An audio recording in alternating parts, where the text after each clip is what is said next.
Hey everybody. So in today's episode, I have filmmaker Joshua Martin coming on to talk about the latest news in camera tech and also 2 years of owning the Blackmagic Pocket Cinema Camera 4K, what our experiences are, and what we like about the camera. More on that after this.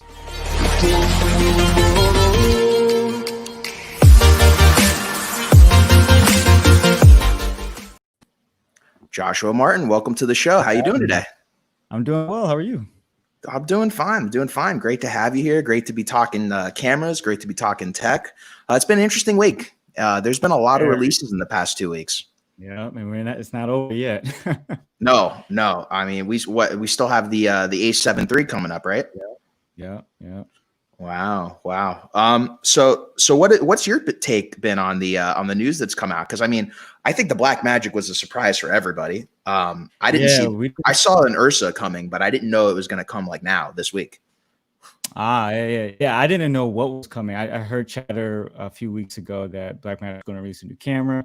Didn't know really what it's going to be. I was hoping to see like a new form factor, but they stuck with the URSA design and packed 12K resolution in it. That's crazy, man. So yeah, first initial thought, like why who needs it? But then it's like, well, I mean, Blackmagic has always been one of the camera manufacturers to kind of push the envelope and see what's next. So they've been developing this technology for what, the last 3 years or so. So yeah, that's what John Brawley said. You posted a really great article where he kind of goes into what it does. A lot of people don't understand that this is like a completely different sensor.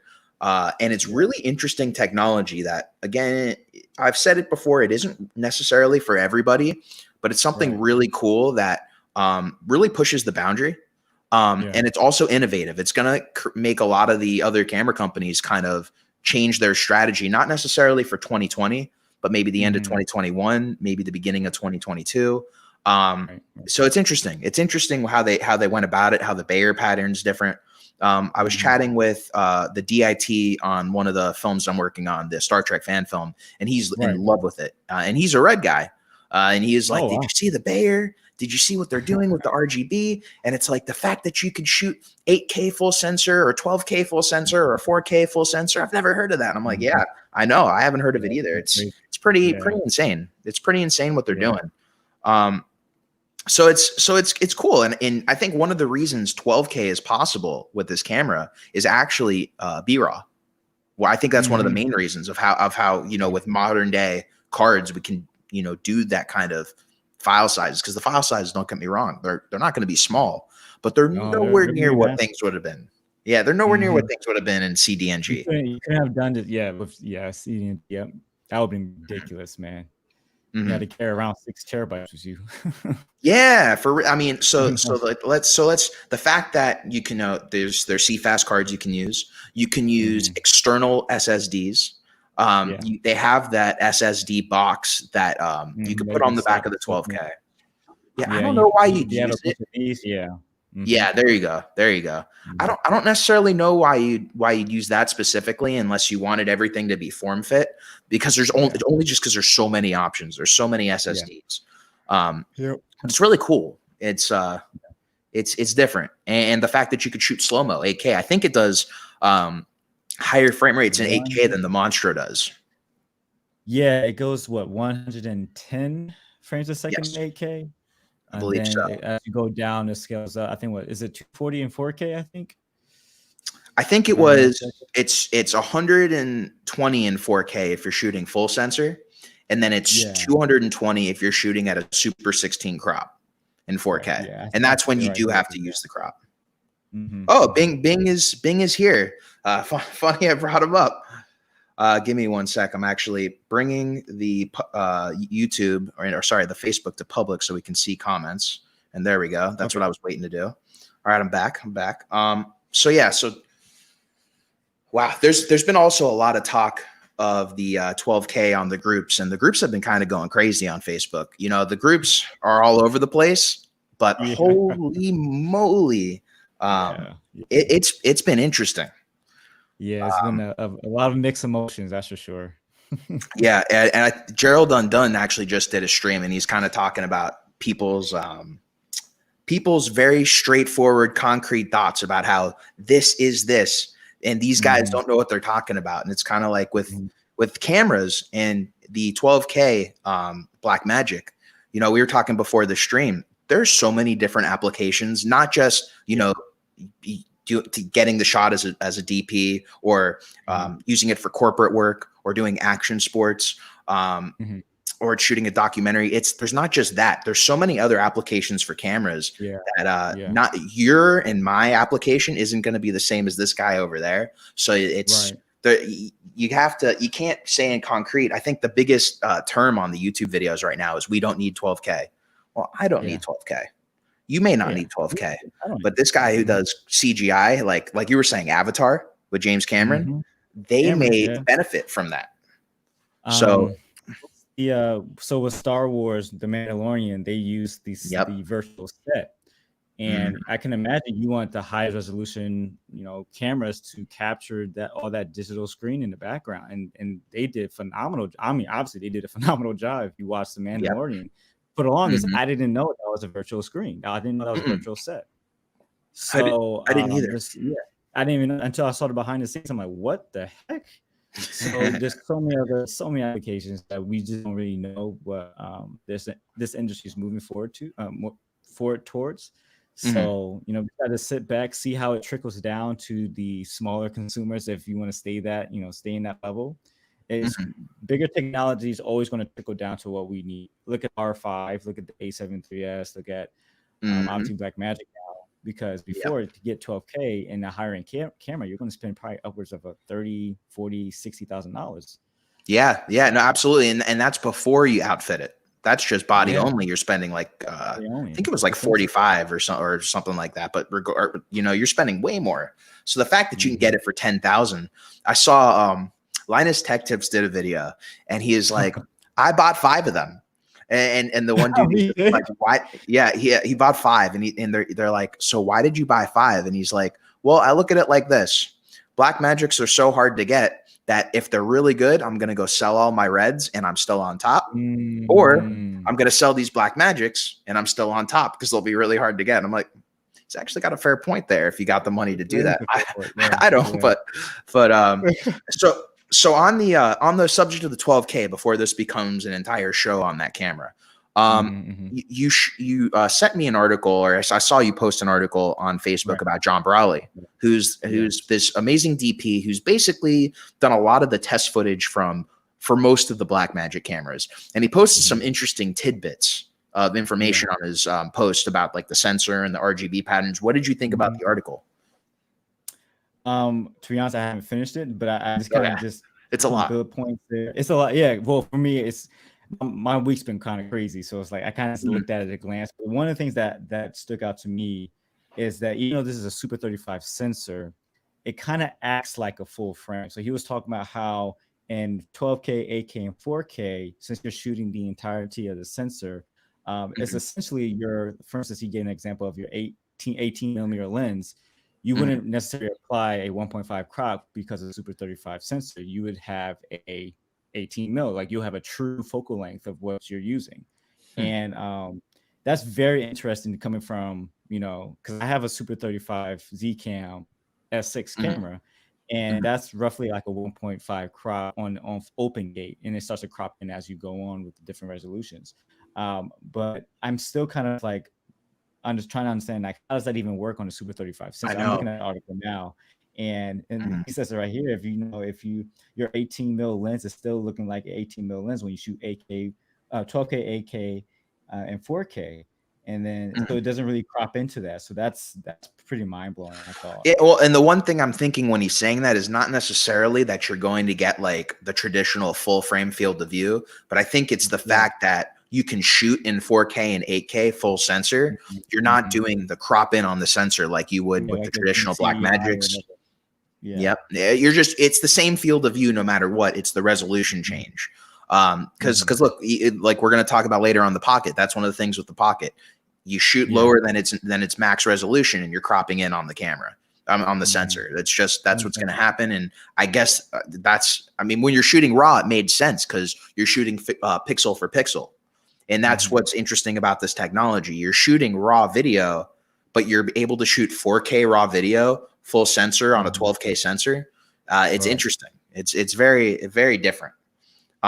So let's move on to there's really one other major release that happened this week. And it is the Canon R5, and that may have been last week at this point. Yeah, last week, because now people are getting their hands on the camera. I've seen some production models in people's hands. Well, at least I think Canon's loaning them out at least. Yep. Yeah. Yeah. So what do you think? To be honest, I've never been a fan. I'm not a fan of DSLR style cinema cameras, even though I previously owned a Pocket 4K.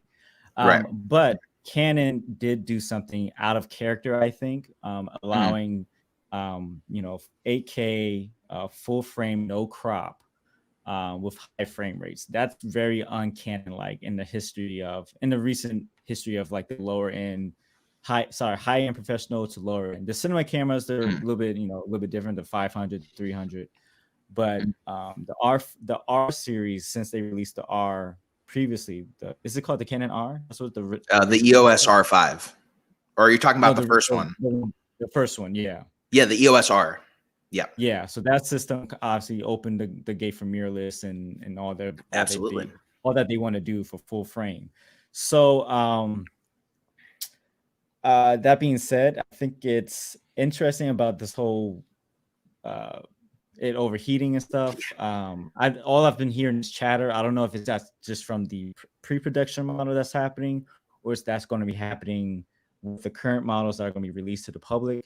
That will be very upsetting if that's the case, because then hearing from other people like Tony Norford and whatnot, the wait time that you need to have to restart shooting is not the greatest, especially if you're on a high. I don't see that using on a set. You don't. No, not at all. So is it a gimmick? I don't know. 8K just for the consumer. Well, my thoughts on it was I came out with the video basically when they announced the EOS R5, and they were saying how it had 8K raw video.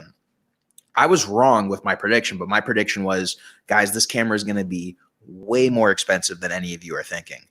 Now, with the overheating, it makes sense because this camera is not nearly as expensive as I thought it was. I thought it was going to be between like $6,000 and $8,000.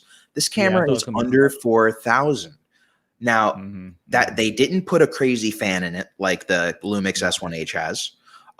And they said that part of the reason they didn't put a fan in is they wanted to keep this small form factor. And also it keeps the price down however they made it. So I think to get a camera that shoots 8K raw video, the size of what it is, it's a DSLR. It's not like it's a cinema camera. It's not even as big as the Pocket 4K. I think it made sense. It made sense that there was going to be some kind of trade-off, and I don't think it's the cripple hammer that everyone thinks it's going to be, but this is how you're getting 8K raw in a camera that's under $4,000. You know, this with the technology they had, the heat sink, I guess, was not whatever heat sink they put in. That's what they could put in for that budget to keep the camera the size it was. So I'm not upset with it. I wouldn't necessarily buy it as a primary camera. Maybe down the line after people buy it and they've used it, maybe it's a great secondary 8K camera that you get like B-roll with. But you're not shooting documentary interviews with it. Anything that has that's long form. Most likely 4K for that. But and also if it's I see it more like maybe one of those not crash cams, but like a camera that you need to stick in the middle of in a car or a vehicle, or some sort of like small area where you want to get the highest resolution so you to reframe and recrop. You get your scene shot in less 2 minutes and you're within that threshold. And sure, that works, right? Yeah. So am I too far away from my mic? I just realized that. No, you sound good on my end. Guys, we got some people watching. Let us know what's your thoughts on these cameras? Some of you may be casual viewers. Some of you may be into it. If Bing's still here, Bing, tell us what you like about the URSA Mini Pro 4K, not 4K, the 12K. Jeez, this 12K still mind boggles me that they just they were literally like, yeah, no, 8K is the future, but we're going 12K. It's all good. Yeah, they're like, that's cute. We got 12K. Yeah, man. I mean, so the other thing too is that sensor on the R5 is big. It's full frame. Yeah. I don't know. I give them props for keeping it that small with having a full frame 8K sensor. We got Bing in chat. The jury is still out until a lot of testing is done. I agree. And that's why I guess one thing, even though we moved away from the Blackmagic, one thing I forgot to mention, I'm not the biggest fan of jumping in the Blackmagic cameras off the bat and getting the first model. I've done it with a lot of their cameras. I heard, It's always been an issue. There's always been an issue. And I love them. I love Blackmagic. But I've had an issue every camera I got when I was first off the line.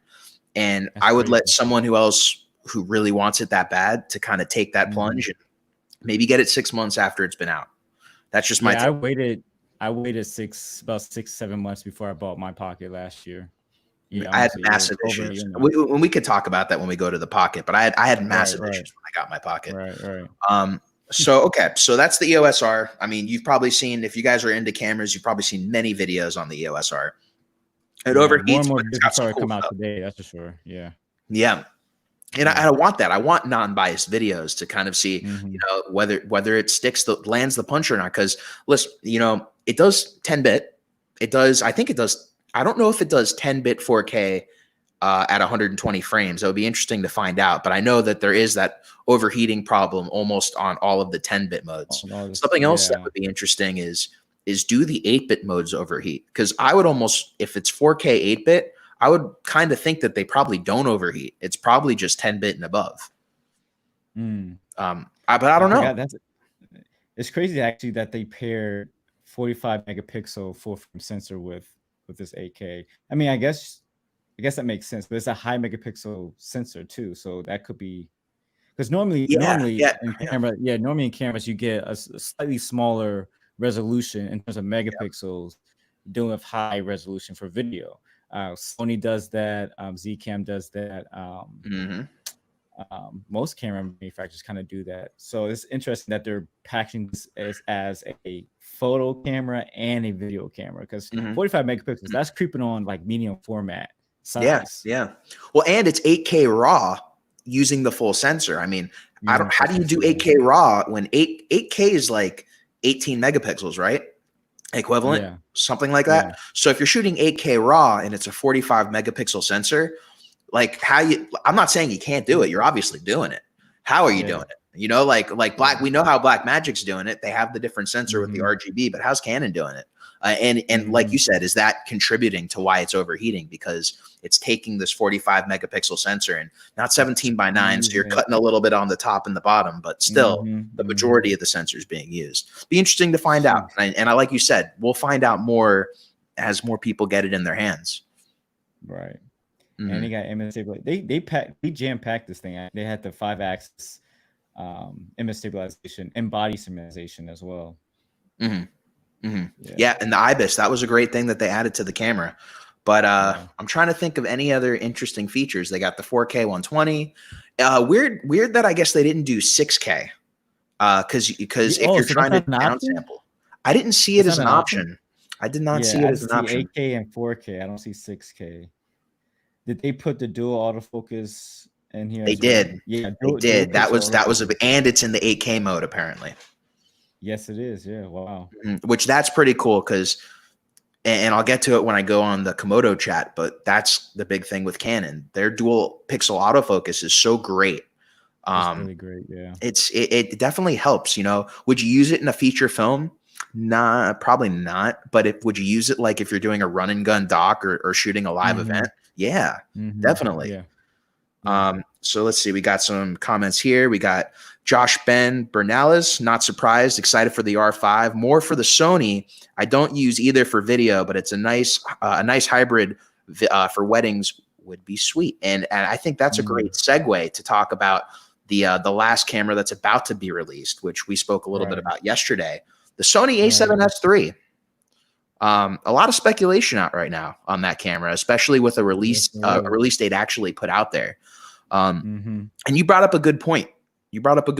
That look, we don't really know what the specs are until they officially announce it. It's a lot of rumors. A lot of people are very excited. But one thing that you did see is that it outputs 16-bit RAW over whatever, whether it's HDMI or SDI, but it outputs 16-bit RAW. I think that's crazy. If that's going to be a real thing, in the latest report on Camera Pixel, Petapixel, it still says 16-bit raw output, and that would be ridiculous if this camera does that.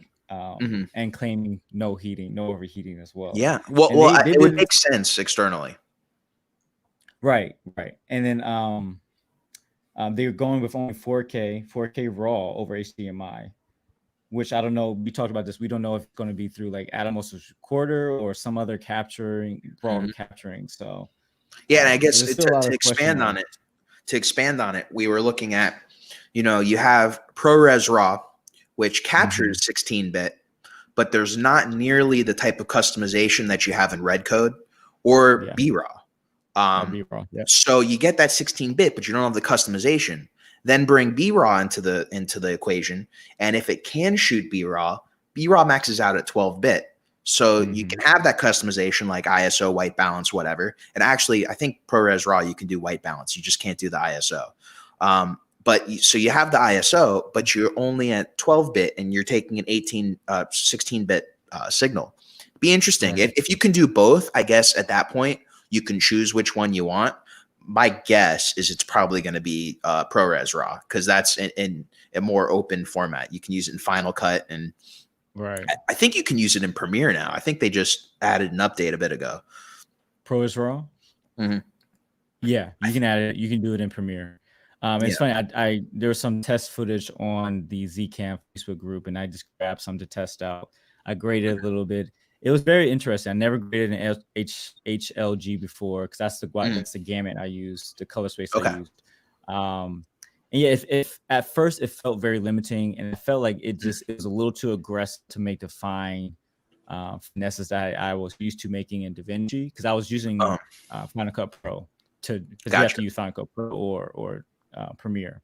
Right. So I did a combination of Film Convert and Final Cut Pro to do the touches, and after a while I got it to react to how I needed to react. I feel like Apple does need to release a little bit more freedom with this ProRes RAW, because I think it could be a very valuable asset, especially with the Zcam system, to compete with B-RAW. I love B-RAW. B-RAW is fantastic. They did a phenomenal job of developing that. The workflow is very easy. And you can create really great color out of it, because it doesn't break as well. Once you learn how to use that system and shoot well and expose, you know where the threshold of where it breaks. So I agree. I think my main thing with B-RAW, or my main two things, is you have your RAW tabs similar to how you did before, but much smaller file sizes, and that was just kind of like blew my mind. The fact that they can get them RAW was great. Yeah, I haven't used 12:1 that much, to be fair. I think the lowest I've really gone, I've used Q5, but really 18 is what I've used. Not a lot, but for some interview stuff, I've done 18. Or sorry, not 18. 8:1. Yeah, I was always in 3:1. I used 12:1 for just event stuff, because I wanted to still tweak what I need to tweak. Gotcha. So gotcha. Yeah, no, I love it. I mean, we'll have to see what they do, and I think the announcement is the 28th, if I'm not mistaken. Yes, for the, July 28th. Yeah, that's the announcement. July 28th. So stay tuned, and we'll talk about it more when it comes out. But interesting to say the least. It's been a camera that's been on a lot of people's minds, so it'll be interesting to see what they do with it. Yeah. And I guess the last thing for camera news, and I kept this for last because there's not really much out there that isn't already out there, but the RED Komodo, the Stormtroopers start shipping this week. Some lucky people who live in LA have been able to pick him up from directly from the factory. I think, if all goes well, fingers crossed, mine will get shipped out this week, and I'll have more to talk about it. But, I think the first firmware that had really decent autofocus just was rolled out this past week.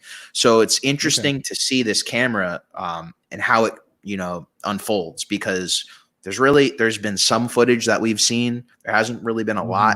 There hasn't been a lot of varying scenarios, and I'm kind of jumping in hoping for the best. So, we'll see. But, this week is, I think you probably won't see a lot of footage maybe this week, but probably the following week you'll start seeing some Komodo footage, and it's still technically beta, but it's better than what's been out there so far. So it'll be interesting to see what happens. What are you most excited for the Komodo?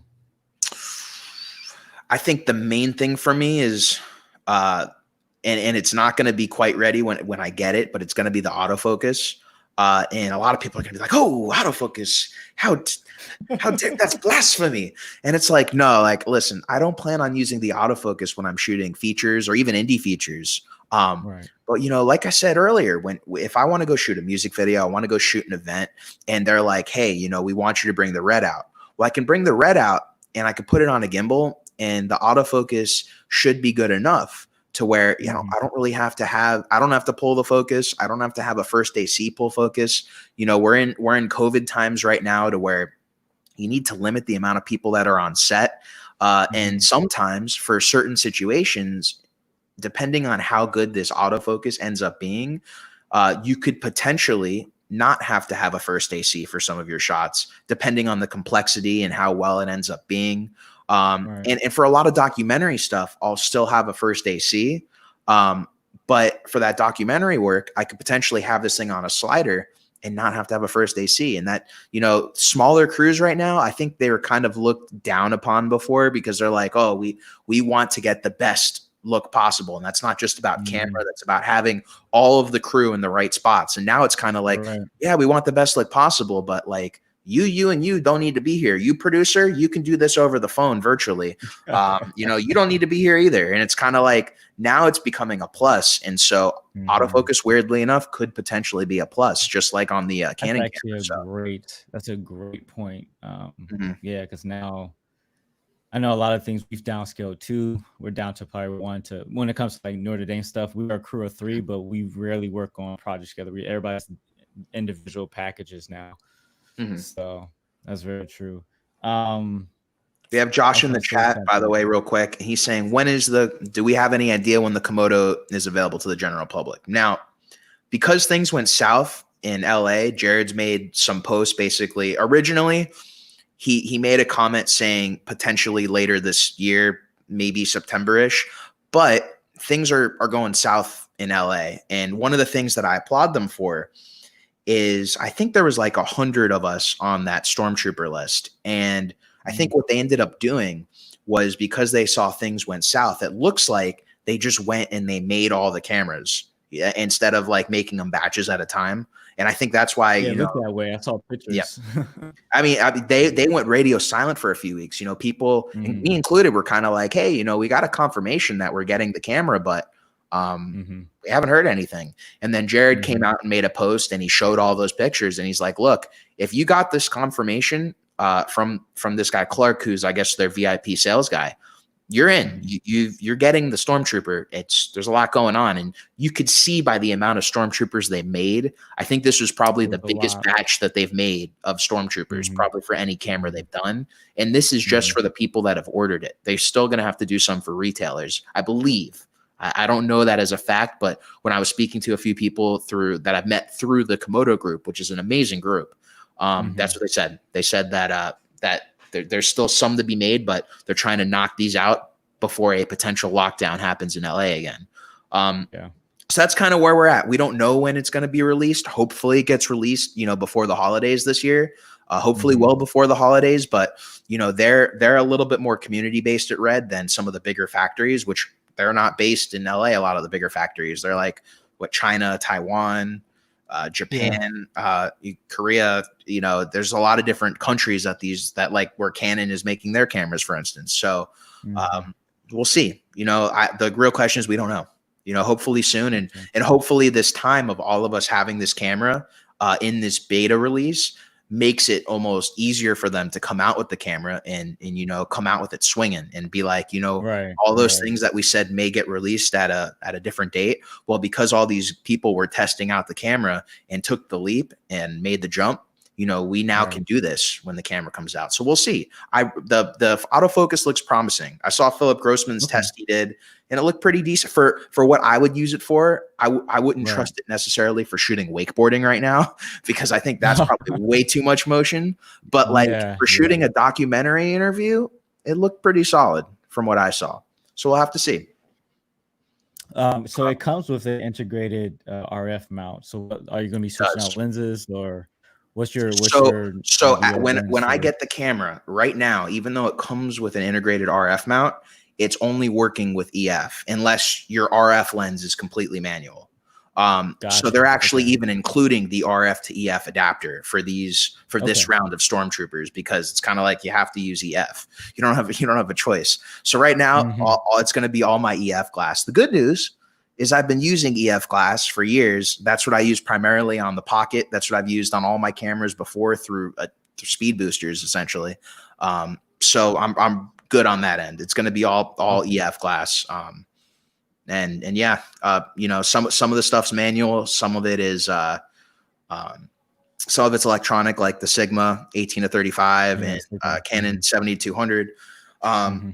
You know, the other thing I'm actually kind of looking forward to, I don't know if I'll jump into it off the bat after I buy it, but the speed booster for the RF mount. That's something I'm interested in doing at some point. Oh, they making it, or is it? They've already made it. They've already made it, and it's for no, Metabones. It's Metabones. Metabones. It was made for the EOS R, because the EOS R has a heavy crop in 4K. I'm sure you know. It's pretty crazy. And so they came out with the speed booster really to combat it, and I think it was to get it to like Super 35 or something like that. But they made it for that. And so what I'm interested in, and why I'm not going to jump on it off the bat, is, does that speed booster, will it work with the Komodo, or is it going to be a Blackmagic situation where, yeah, there were plenty of micro four thirds speed boosters, but we have to now make a special one because the sensor is different, and you'll get artifacts, more artifacting in your footage than you would on a traditional micro four thirds. That's kind of what I'm waiting for, because I'd rather not buy the speed booster, find out it's useless, than have to sell it. Right. But those things aren't cheap either. They normally run about $700 to $800. So yeah, I think the RF one is $650. I could be wrong. Okay. I think it's $650. But again, you know, I rather, because it's not like a locking mount. It's just like a regular twist. And correct. I'm sure the locking mount's probably like $700 or more. Yeah.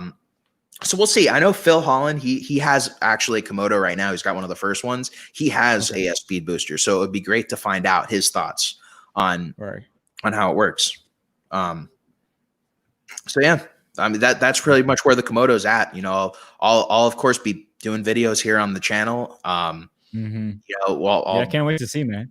Yeah, I can't wait to see it either. And you know, I'll bring everyone along for the journey. I'll be doing some of these live streams, probably not from the Komodo in the beginning, because I'm actually going to get that Blackmagic recorder, the mini, the one they just came out with.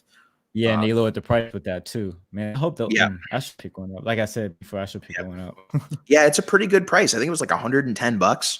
That's cheaper than a Cam Link. Yeah, the Cam Link's like over $110. Not seeing the Komodo available. Yeah, the Komodo's not available right now, B Ford. Here, I'll bring it up in the chat. Not seeing the Komodo available for pre-order. Yeah, it's not available for pre-order. So right now, in order to get the Komodo, there was a period of time that you could have emailed RED directly and pre-ordered it through them, which it was a special edition of the camera. But they closed the pre-orders on the 6th. So now if you want to get the special edition of the camera, there will be some retailers that have it. But I think because, like, you know, no one's really known exactly when they were going to get it. Like, I got my confirmation, I think like just after July 4th. So it's kind of like, you know, B&H is reputable. They're not going to put something out there and make you wait, you know, be like, hey, we don't know when it's coming out. So I would wait. Yeah. So yeah, that's the Komodo line. And also for everyone who's listening, after we've been live, just to let you know, you've probably seen we're talking about people in the chat and whatnot. We are actually doing this episode live on YouTube. So next time, if you want to catch us live, check out youtube.com/c/reachfilms, and you could join in on these live shows, because now we can do this. We can go live. I can have Joshua on in person, and we can discuss. And we can see I can see Joshua's beautiful face, and we could just, you know, talk cameras, which is awesome. It's awesome. So let's talk about the big elephant, which is probably the rest of the episode. Experience with the Blackmagic Pocket Cinema Camera. Oh yes. Yeah, you know, it's been over 2 years since it was announced. I believe I got mine in August of 2018. So it's not 2018. quite 2 years, but next month it's 2 years. Yeah. It's been an interesting ride. And I kind of alluded to that in the beginning. So you said you got yours like 6 months after it was released, right? Yeah, I got mine. So I actually was there for the announcement and release of it. Well, the announcement of it at NAB 2018. And I remember putting out a post like, man, this thing is ugly. But at the time, I was really just getting into filmmaking. I had a GH5, so I was learning all these things. And 6 months after, I was coming back from Africa, and I was like, hey, let me just order this now, because I waited long enough where all the bugs, and there was a lot of this problems with the camera starting out. So I waited because I knew I wanted to go that direction next.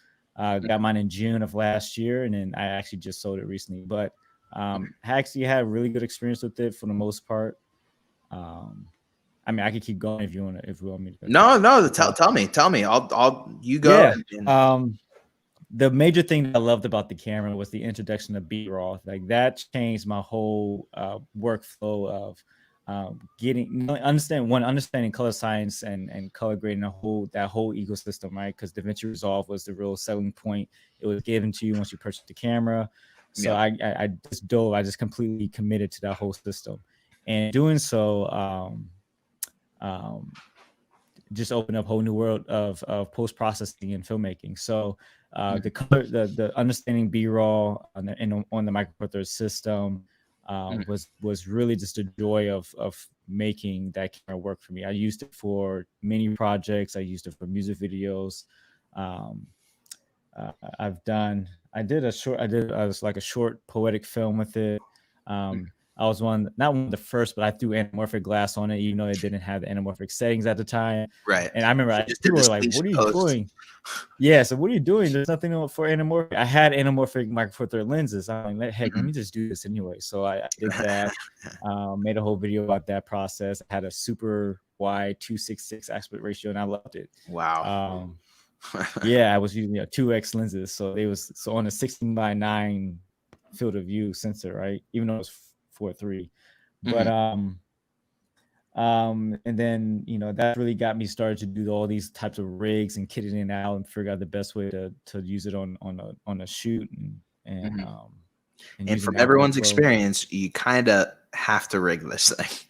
You do. And I knew going in, every time you talk about the Blackmagic Pocket, you talk about the battery life, you talk about storage capacity, you talk about all these other things. So I ran with a CFast card and V-mount batteries. That's what I knew I was going to do going in. I did not want to have a headache about any of that. I never had any crash. Huh? No, I said I'm with you. Yeah, I didn't have any crashes with my camera, which was great. I knew there was a lot of headaches people were experiencing still. So I'm curious, like, what did you? Oh, and eventually I got the speed booster. I got some because I purchased some full frame lenses, and I didn't like the speed booster experience, even though this was the one that was outfitted for the Blackmagic Pocket. Really? Okay, interesting. Yeah. I got the EF locking system that was designed specifically for the Pocket, and that my experience with that was it introduced. I have apochromatic lenses from Blackmagic, and basically, do you know what apochromatic is? It specifically has the chromatic things bluffed out through the coating, right? Or no? Yeah. So there's an extra element in there that helps correct fringing, chromatic aberration, blue, green, whatever tint, right? So it's a really great lens, wide open. So when you're ever putting a piece of glass in between your sensor and your lens, it's going to introduce some other type of character, and that's what it was doing. It was introducing chromatic aberration, and I'm like. And now a lens purist, I'm learning to be a lens purist to see what are the true qualities of a lens. And so having that just kind of just messed me up. I'm like, I really don't feel it. Like it worked best on cloudy days, low contrast. But on high contrast days, it was just like, no, I can't do this. And added distortion on, because it's magnifying the sensor from 1.9 whatever to 1.2. Close to full frame. So it's going to introduce. So you did the full frame, the XL, Blackmagic specific. Okay. Yeah. Okay. Good to know. Good to know. And maybe those who have the 7.1 has better experience because it's not trying to really stretch to get that wide, to that magnification. But I had the XL, and I wanted it that wide to see what it looks like on closer to get to full frame, because I don't yeah. Well, I mean, you can get a little bit more depth. You can get more shallow depth of field, especially if you're able to get closer to your subject and you're closer in the lens. You can get a little bit more shallow depth of field. It's just the science of it. And I'm with you. That's why I had the XL and the Ultra, but I did not have the Blackmagic specific ones though. I had the ones that were made for like traditional Micro Four Thirds cameras. So it's interesting to hear that you had those problems still with the Blackmagic specific ones, because I thought, you know, that it could possibly be that these were made for Micro Four Thirds. And I remember seeing, I think his name is Brian Caldwell. He's the guy who does the optics for Metabones, and he was saying that you know, the sensor stack of the Blackmagic Pocket was slightly different, just like the old Pocket was. And so they had to create these specific Metabones to shoot at wider apertures, so you didn't have this kind of distortion at like, you know, you're taking a Sigma and shooting speed boosted 1.8 to 1.2. You would have issues if you were using the traditional Ultra, and they were supposed to eliminate or mostly eliminate the issues on the Blackmagic. But it sounds like not. If you were still having the aberrations, because like that's what I was worried about. Yeah, because like I was in the middle of doing a review with the Sigma 18-35, the Rokinon 24, and the SLR Magic 25, and on the Ultra, on the XL, on the widest end on the 18-35, you get the stretching distortion, so the corners will be really stretched and really soft. So like, I mean, I wouldn't imagine, because like I said, if you put, now you're saying on 18, you're saying on 18 when you shot with the XL, and well, and there is definitely vignetting. There's definitely vignetting. Yeah, there was vignetting. Well. Yeah, there's the barrel vignetting from it too, because obviously that's a Super 35 lens, right? Crop sensor lens. So yeah, you're going to run into that on the widest end, but on the full frame, there was vignetting too. Right. I noticed when I used the XL that I really could only use like between 30 and 35. And that was it. That's all I could use out of it, where I felt comfortable using the XL. Ultra, obviously, I didn't have that issue. But the XL, I was like, I remember there was one time I think I shot at like 28 mil, and it looked like I was shooting a short film, and it looked like I was all good, but I was also camera opping, and we were like at someone's house, and we were like rolling around doing different setups. And I went and I looked in post, and for some of the shots that I was at 28, because I was using the XL, there was slight vignetting in the corners. And I'm like, well, we're going to have to crop in on that a little bit. It is what it is. But I mean, I was not super stoked on that. And that's why I'm like, all right, well, on the XL, I'm basically shooting at 35 and I know I'm good to go, but that's not really the best way to operate. Right. Ben hasn't had, Ben said, I'm sorry, Joshua has, he's been using the Pocket and he hasn't had any issues. The XL, the Sigma Art Prime, no issues in that regard. Never had a single issue. Well, so I'll actually get into my issues, but I'm going to get into them at the end of my experience, because it'll kind of explain not why I got rid of the Pocket. I still have the Pocket. It's right back here. I love the camera. It's just I don't want to use it as a primary camera unless I need to. So I got the Pocket at release. I had the OG Pocket. I still have one. It's actually on the gimbal behind me. But, you know, I got it and I loved it, but there were issues. Like, I never shot RAW on the original Pocket. I didn't want to deal with the file sizes and dealing with editing, because I couldn't do it in Premiere at the time. But, you know, I knew what the camera was capable of. So when they announced the 4K, I was shooting with the GH5 and a GH4 at the time. And I'm like, all right, well, Micro Four Thirds, I'll get this thing off the bat, since I put in the order, like, it got announced at NAB and NAB, at NAB, and it literally, the second it went live on B&H, I put my order in, and then I asked them, I'm like, hey, so where am I in line? Because I know this is going to be a pretty popular camera, and they're like, we don't give our numbers out, but you're going to be getting the first shipment. I'm like, all right, cool. And I'm like, I didn't even think at the time. I'm like, oh yeah, I've had the cinema camera and the other Pocket camera, and I had issues when I first got them. The original Pocket camera had this crazy issue where if you had bright light sources, it would turn into a white orb in the footage. It wasn't fixable, and so you had to set the camera in and they had to fix whatever it was and send it back to you. So anyways, I forgot about that. I was too enamored with the footage. I think I saw John Browley's footage, and I was just like, oh, this thing's amazing. This thing looks amazing. The color science looks great. I'm going to do it. I'm going to do it. So fast forward to when I get it. I had some issues. I had power issues right off the bat, like within 24 hours. At that point, I already had to send it in. I also had issues with my screen. My screen had some crazy color on it. It was like green tinted, and it had like lines through it. So I was like, this is definitely going back. I'm glad I still have my GH5 and my GH4.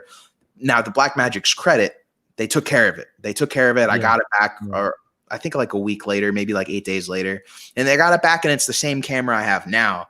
But after using it for a while, I love the XLR. Not having to have use my Zoom recorder, not having to have a separate device. I forget what it was called on the GH5, but it was basically a separate device. The audio device? The audio device, yeah. I like being able to have it all routed into the camera. The GH5 had the LUTs where you could put the LUTs on, just like the Pocket, but the Pocket you could burn them in if you needed to. I only did it for like the first month I had the camera, but I did it just because I didn't want to deal with grading. And I at the time I tried RAW, but just like the OG Pocket, I'm like, the CDNG isn't working for me. When I was shooting short films, people weren't having it. They're like, I'm not taking these thousands of files. So I'm like, all right, well, I guess I'm shooting ProRes. And then I got kind of like upset with the camera because I'm like, the color science is insane. I love the look of this camera, but at the same time, like I'm shooting in ProRes, which is easy to handle on the computer. But like, I shot 10-bit on my GH5 in log, and I just kind of felt like maybe it wasn't the best choice. And then I think that I still used it though. I still love the camera, but I mean, between that and the battery life, which was nowhere near what the GH5 did, I had to have V mounts. I was using SD cards for the footage, but I had like the V90 ones you needed for the GH5. So they worked fine for any 24p, anything on ProRes and B-RAW, which I'll get to after. But, I didn't hate the camera. I just wasn't in love with it like I thought I was going to be. And then they came out with B-RAW, and I did a whole short film in B-RAW, and at the time you couldn't edit it in Premiere. You had to do it in DaVinci. So I was glad I didn't have to edit it, but I played with it in DaVinci since they give it to you. And I'm like, it's pretty cool. I did a few other commercials.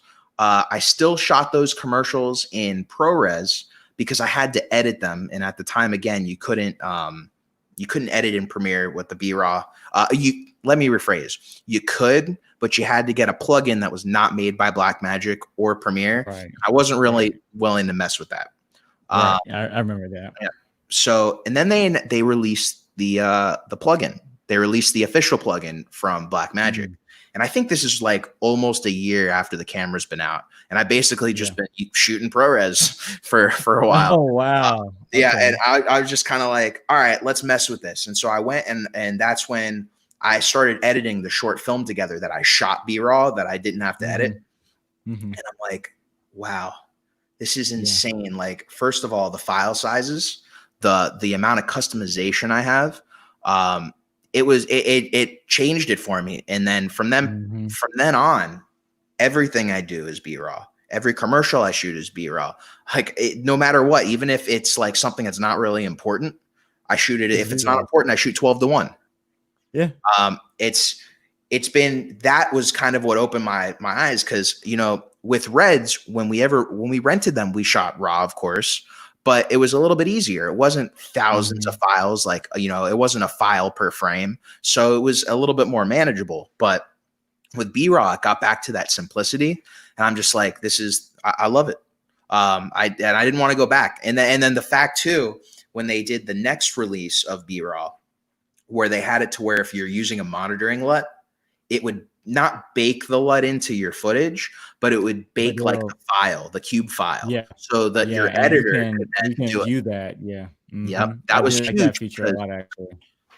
Yeah. I personally don't use it myself, but who does use it is editors that I give the files to that now have the cube file without me having to even send it to them, which I really liked. Right, because if you dial in your own LUT and you put that on there, it's basically baked into metadata, so you can turn it on and off. Mm-hmm. That was a great feature, I thought. It was. I never saw it coming, and I love it. Now, what was interesting is that was definitely a firmware thing in the camera, because when I went back to my old B-raw footage, that stuff wasn't there. So it was definitely a firmware thing. But it kind of makes sense. You know, how would it have known to save the cube file back then? So once B-raw was accessible to me, then I was like, all right, I'm stoked with this camera. But I started shooting with it way more. And then that's when I sold my GH5. I'm like, all right, I don't need this thing anymore. Blackmagic all the way. And so I started shooting with it a lot, and I loved the image. But then I started seeing some imperfections through using the speed booster, not through using a Micro Four Thirds glass, but speed booster specifically. And it was really only imperfections at super wide apertures, you know, shooting like 1.2 on a Sigma 18 to 35, 1.8. So it was a speed boosted 1.2. But like when I was shooting at it, I noticed hazing, which a lot of people said only happened with the Viltrox. I saw it on mine. And the easiest way I could pick it out that it was a speed booster was there was one shoot I did where I had a Pocket 6K and I had a Pocket 4K. Both had the Sigma. You sent me this. Yeah, you sent me. I sent you the stills. I sent you the stills. Both had the Sigma 18 to 35, and I saw hazing in this light source that wasn't crazy bright, but I was shooting at the same aperture, and they were both. I think the Sigma, the 6K was at 1.8. And the 4K was at 1.8 as well, including the speed boosted. So just so light transmission wise, it was the same and the exact same exposure. And it was only showing up in the 4K. And it wasn't a deal breaker for me, but I'm like, you know, I always knew it was there. I've shot things and I kind of noticed the aberrations. I've noticed the purple fringing, but it was never like really bad enough for me to be like, yeah, I don't like this camera. It was always just slightly noticeable. And I think part of the reason I let it go for so long is that stuff wasn't really present on the GH5. Like, you know, I'm using one right now with the speed booster, and you know, when I do these, there's really no fringing. Like there's purple, but that's a light, you know, like there's no my outline or anything like that. And it was really just the speed booster not meshing as well with the Pocket Cinema camera. And that's kind of, you know, that's why I basically dialed down. Thank God for dual ISO, because now when I use the speed booster, I shoot at the proper aperture to expose and I get the look I want, but I just have to avoid it. And that's part of the reason why I wanted to move towards the Komodo or some other camera that did not need speed boosters to at least get Super 35. And that was kind of my heartbreak with it, but I love it. You know, the best combo I've actually had with it is this combo back here. This is the 70 to 200 f4 from Canon with the XL, because speed boosted it's 2.8. And I guess what I've noticed is with telephoto lenses, even if you're shooting with like the Canon 70-200 2.8 and it gets speed boosted to 1.8 or 2, it doesn't really have those issues. It's really with the wider glass, you know, shooting with the TOKINA 11 to 16, shooting with the Sigma. But it's some of those stuff where a lot of people don't talk about it and a lot of people don't see it because they're not looking for it. And you're only going to find it by shooting with multiple cameras to know when it is there and when it isn't there. And I think that's the biggest problem. A lot of people, they're shooting with the one camera, or they're shooting with like the same camera and the same setup for a shoot. And so they're like, oh, it looks good to me. And it may not look bad, but we're filmmakers. You know, we see those little things and the client may be happy with that. And you may have done a great job, but then at least, you know, just get some takeaway from it and learn, be like, you know what, I did notice that's there. And if it's not very noticeable and you're happy with it, then that's awesome. But some people aren't. Like you said, you didn't start off as a lens purist, but as you started doing this, you kind of became one. And I would say that same thing happened to me, where the more and more I shot and I learned, like, you know, I didn't like this combo, I'm going to have to change it up here. I'm going to have to shoot native for this shoot because I know I need this. I need to shoot at like 1.8 and I can't do that on the speed booster. You do it by shooting. but you also do it by shooting with different cameras. So it was an interesting journey that I took with the Pocket 4K. I still have it. I still love it. One of our editors was actually going to use it once I got the Komodo in, but I ended up keeping it just because I want to now use it as a second camera with it. And I also want to shoot some tests, shoot it up against. Yeah, I definitely want to see some files with those two for sure. Yeah, no, you'll be getting them. Is the Red Raw that workflow a little bit more integrated with LEs, or is it still their standalone? Oh no, you can use it. You can use Red Code in Premiere. So to give you an example, on the Star Trek fan film, I wasn't the original DP, and then I kind of inherited the position, and so I needed to get some of the files just to see like how they were shot, because I wasn't even told that we were shooting in CinemaScope at 240:1. And so some of the stuff I shot was at like 16:9. So, luckily I shot it full resolution. So you just, take your cutout and put it 240:1. But it was like, I needed some of that footage to do it. And I just plopped it in Premiere. No problem. Same with the Komodo footage. The Komodo footage is already set on Premiere. That has already been released as far as being able to play it in there. So it's easy. Bing says that metal helps Red Code a lot, and I would tend to agree. I haven't edited Red footage nearly as much as I've done pretty much every other camera. I've shot on it, but I've never been the editor on any of those films. Same, yeah. I never touched the editing process with that. I've shot on the Gemini and the Raven and just those two actually. Yeah. But yeah, I have never touched red footage before, other than filming with. Yeah, I mean, it's been fine on my computer, to be fair, but I'm running CUDA, which is it's the NVIDIA card. I basically have the last Mac they made before they scrapped NVIDIA, and knock on wood, it's been chugging through like amazing. This thing's like 5 years old now, and I still do some amazing work on it. I'm probably gonna end up getting a desktop here for the Komodo. Just because I'm sure. Oh, you have a laptop. You have a laptop right now. Yeah, I'm using it right now. It's the 2015 MacBook Pro. Got you. It was whatever the highest spec one it was at the time. Because the way I roll with these is you buy them, and then you roll with them for 5 years at least.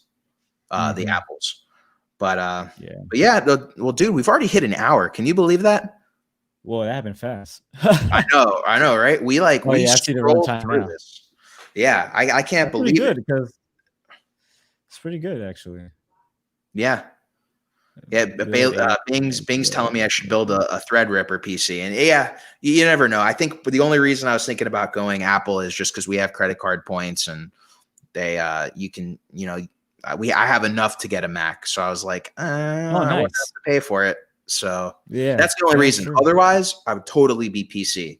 I was ready to be a PC convert away from Mac, but you don't always. Sometimes something comes your way. Man. I know, but I rather stick with a Mac. That's for sure. Yeah, I mean, it is what it is. I'm just going with the flow here. But dude, thank you so much for coming on the show today. I really appreciate it. It's been great. It's been a great conversation. Yeah. We got to do this again. Yeah, absolutely. I definitely want to compare footage. I'm still getting my bearings down with the S6, Zcam S6. Like I said earlier, I'm dabbling a little bit with ProRes RAW now, seeing what that workflow looks like. But I definitely want to, share some more insight with this cam or Komodo when it comes. Absolutely. I'm excited for you. I'm psyched for you to see what you create with that. How far? Oh, thanks, man. We're in the process. It's a short film now, because I know things got kind of slowed down for you. So we were, I want to say we were like 50-60% done when we did that last shoot in March, and then we really just had one shoot left, but it was a lot of interview stuff that we had to shoot, which fills in a lot of the story gap. So we still have to shoot that. And we have to go to LA for that, especially because most of the actors that we haven't shot with, they all live in LA. So we're just kind of waiting to plan that out. With COVID, we're SAG, so we had to wait until SAG released the okay, and this is kind of what you need to do to film, and they did that. But I think without naming names, some of the actors still want to wait a little bit. and they're pretty integral to the production, and I wouldn't want to recast, and they're people that, like, these are actors that are huge in sci-fi that nobody even knows is going to be in the movie, so it's just going to be pretty you were cool. telling me about that. Yeah. But it's you know, I think right now we're just kind of not waiting for a vaccine, but just kind of working with everybody to make sure that the short answer, I've been going way too long with this. Short answer is we're hoping October. We're hoping October, and, you know, your fingers crossed. We'll see. We have one test shoot that we may do at the end of August that we'll use the Komodo for. And there's this cool dude named Tim Doust who lives in Atlanta, and I was talking about him bringing his Komodo out too. And we'll see. That test shoot was supposed to be some behind the scenes stuff, a few little web shorts to kind of tide people over, since the film isn't going to be out in November like we thought it was, and you know, then hopefully we're good for October. So, you know, fingers crossed, man. Yeah, I hope it starts soon for you guys. I want to see the finished product. So yeah, no, me too. It's gonna end up being over a year since we did the first shoot. So it'd be nice to finish it. Yeah. Well, cool, man. Well, thanks again for joining us, and thank you everybody for joining us live. You know, and if you guys liked it, please hit that subscribe button, hit that notification bell, and you'll see when we go live and we do these shows, and yeah, you could be part of the conversation. So I think we'll end it with that. Thank you again, Joshua, and I'll see everybody in the next video. Adios, guys. All right. See ya.